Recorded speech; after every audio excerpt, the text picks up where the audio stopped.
Hello friends, welcome to my channel. आज अपन class 9th NCERT science का जो बल और गति का नियम है वाला चैप्टर पढ़ेंगे। बल एक प्रकार का धक्का या कि खिंचाव होता है जिसमें किसी भी वस्तु की अवस्था में परिवर्तन लाने की प्रवृत्ति होती है, या फिर बल लगा के अपन उस वस्तु को स्थिर अवस्था से गतिशील अवस्था में प्राप्त कर सकते हैं। कोई भी वस्तु अगर स्थिर है तो उसको धक्का या फिर खिंचाव के द्वारा उसमें गति लाई जा सकती है।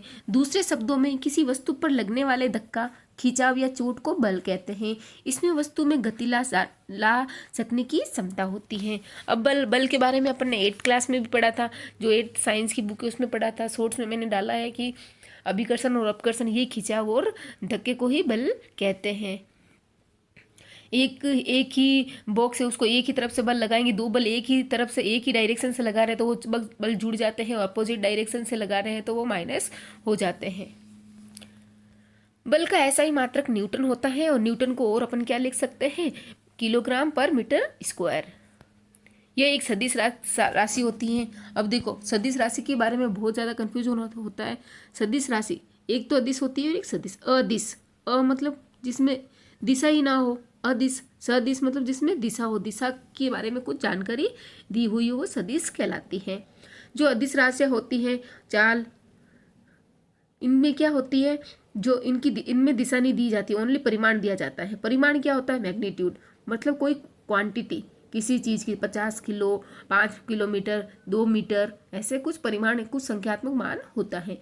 दिशा क्या होती है अपने को पता है, डायरेक्शन, उत्तर दिशा में नॉर्थ साइड, दक्षिण दिशा में, पूर्व दिशा में, ऐसे बताया जाता है कि वह स्कूल नॉर्थ साइड में रेलवे स्टेशन के पास है। और अदिश के लिए अपन बोलेंगे कि वो स्कूल रेलवे स्टेशन के पास है। अब वो उसमें डायरेक्शन नहीं बताई जाती, इसलिए इसको अदिश राशियाँ बोलते हैं, इसको सदिश राशि। तो बल एक सदिश राशि होती है। बल के कारण ही किसी वस्तु में गति आती है। बल के प्रकार, घर्षण बल फ्रिक्शन भी बोलते हैं। यह एक बल होता है जो किसी वस्तु की गति की दिशा के विपरीत दिशा में कार्य करता है। जिस दिशा में अपन वो गति हो रही है, जिस दिशा में अपन फोर्स लगा रहे हैं, वो फोर्स लगाते हैं तो वो आगे की ओर गति होगी, और गति की विपरीत दिशा में लगने वाला बल घर्षण बल कहलाता है। जैसे कि ये गाड़ी जा रही है, गाड़ी खड़ी है अभी, कोई टोई है, अपन ने इधर से धक्का दिया तो वो आगे की साइड गति करती है। अब इसमें क्या बोल रहे, जिस तरफ वो गति कर रही है उसके अपोजिट साइड में घर्षण बल कार्य करता है।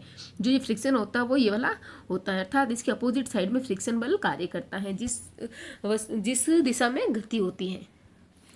वह बल जो किसी वस्तु की गति की दिशा के विपरीत दिशा में कार्य करता है, ये दो सतहों के बीच कार्य करता है। इसके लिए दो सतह होनी चाहिए, जैसे कि रोड हो गई और वो पई हो गई, या फिर दो परतें हो गई। एक साथ कुछ बक्सा वगैरह अपन खिसकाते हैं तो एक तो जमीन हो गई और बक्से की एक निचली परत।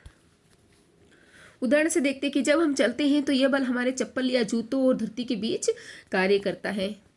जब अपन चलते हैं, ये देखो, ये चप्पल हो रही है, ये तो हो गया चप्पल, ये धरती हो गया, तो चप्पल का ये नीचे वाला बेस और एक धरती, ये दो हो गई, अपने दो सतह होगी, दो सतहों के बीच घर्षण बल कार्य करता है और ये गति के अपोजिट साइड में कार्य करता है। जब सड़क पर कोई कार दौड़ती है तो यह बल सड़क और कार के टायर के बीच कार्य करता है।